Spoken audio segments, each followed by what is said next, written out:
Assalamualaikum dan selamat sejahtera. Penerangan pentaksiran akhir tahun 2020 Asas Masakan Pendidikan Khas Tingkatan 1.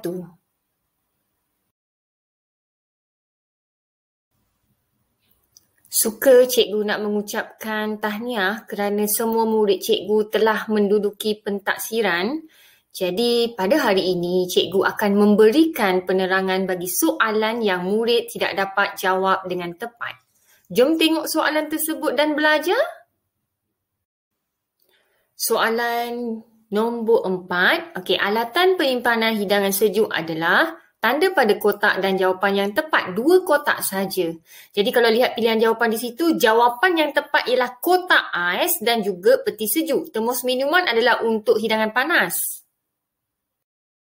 Soalan yang kelima, bahan untuk menyimpan hidangan panas ialah, kalau lihat pilihan jawapan, okey, jawapan yang tepat ialah daun pisang dan juga beg kertas. Cawan plastik adalah untuk menyimpan hidangan sejuk. Seterusnya, soalan yang ke-12, peranggu meja terdiri daripada, terdapat 4 elemen utama iaitu cutlery, goblet, pinggan mangkuk dan napkin. Alas meja, pasu bunga tidak termasuk dalam peranggu meja. Soalan yang ke-13, gambar menunjukkan gambar tersebut adalah goblet. Jadi bukan gelas jus. Seterusnya, etika di meja makan ialah, yang pertama, minum tanpa berbunyi. Betul. Tiup makanan jika terlalu panas, salah, tak boleh tiup. Yang ketiga, kunyah makanan dengan perlahan. Betul. Kumpulkan sisa makanan di tengah. Bukan di tengah tetapi di hujung. Dan akhir sekali, basuh tangan sebelum makan. Itu adalah tepat.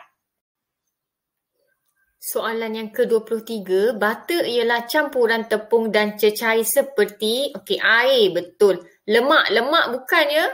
Yang kedua, susu. Betul. 3, santan. Betul. Jadi jawapannya ialah air, susu dan santan.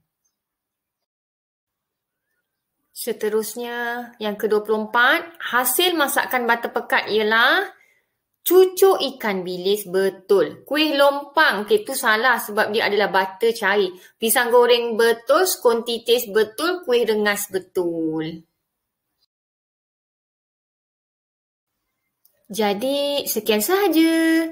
Keputusan markah pentaksiran akan cikgu umumkan pada hari Khamis 17 Disember 2020. Terima kasih atas kerjasama semua.